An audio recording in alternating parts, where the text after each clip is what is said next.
School education department government of West বেঙ্গলের তরফ থেকে মিড ডে মিল সংক্রান্ত ব্যাপারে একটি জরুরি বিজ্ঞপ্তি জারি করা হয়েছে।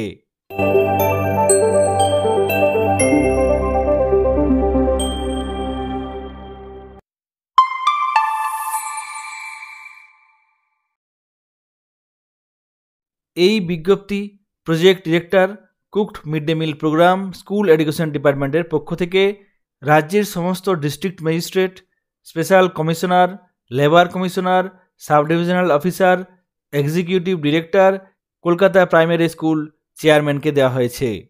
এই বিজ্ঞপ্তির বিষয়বস্তু হল supplementary nutrition from flexi fund under PM Poshan for 2024-25।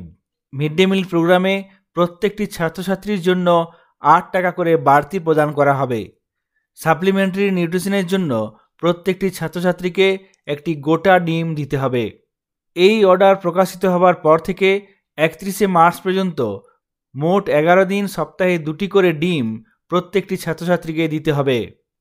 এই প্রোগ্রামে 85,93,783 জন ছাত্রছাত্রী উপকৃত হবে এবং এই সাপ্লিমেন্টারি নিউট্রিশনের ব্যবস্থা করার জন্য 7,562.53 লাখ টাকা খরচ হবে। 31শে মার্চ পর্যন্ত প্রত্যেকটি ছাত্রছাত্রীকে মিড ডে মিল প্রোগ্রামে একটি করে গোটা ডিম দিতে হবে।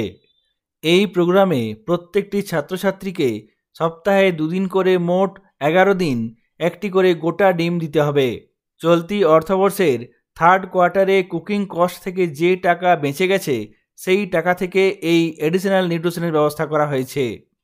এই জন্য প্রত্যেকটি ছাত্রছাত্রী পিছু 8 টাকা করে বরাদ্দ করা হয়েছে। এই ক্ষেত্রে ডিস্ট্রিক্ট ওয়াইজ ফ্লেক্সি ফান্ডের ব্যবস্থা করা হয়েছে, তবে এক্ষেত্রে পিএফএমএস থেকে কোনো টাকা বরাদ্দ করা হবে না। তাছাড়াও চতুর্থ কোয়ার্টারে যে টাকা প্রদান করা হয়েছে সেই টাকা থেকেও এর জন্য খরচ করা চলবে না। চলতি অর্থবর্ষের তৃতীয় কোয়ার্টারে যে টাকা বেঁচে গেছে সেই টাকা থেকে এর জন্য খরচ করতে হবে। প্রত্যেকটি ছাত্রছাত্রী 31শে মার্চ পর্যন্ত মোট 11 দিন একটি করে গোটা ডিম পাবে। এক্ষেত্রে প্রত্যেকটি ছাত্রছাত্রীর জন্য মোট 8 টাকা করে বরাদ্দ করা হয়েছে। মিড ডে মিল সংক্রান্ত ব্যাপারে সাপ্লিমেন্টারি নিউট্রিশনের এই তথ্যটি আপনাদের সঙ্গে শেয়ার করলাম। সকলে ভালো থাকবেন, সুস্থ থাকবেন। ধন্যবাদ।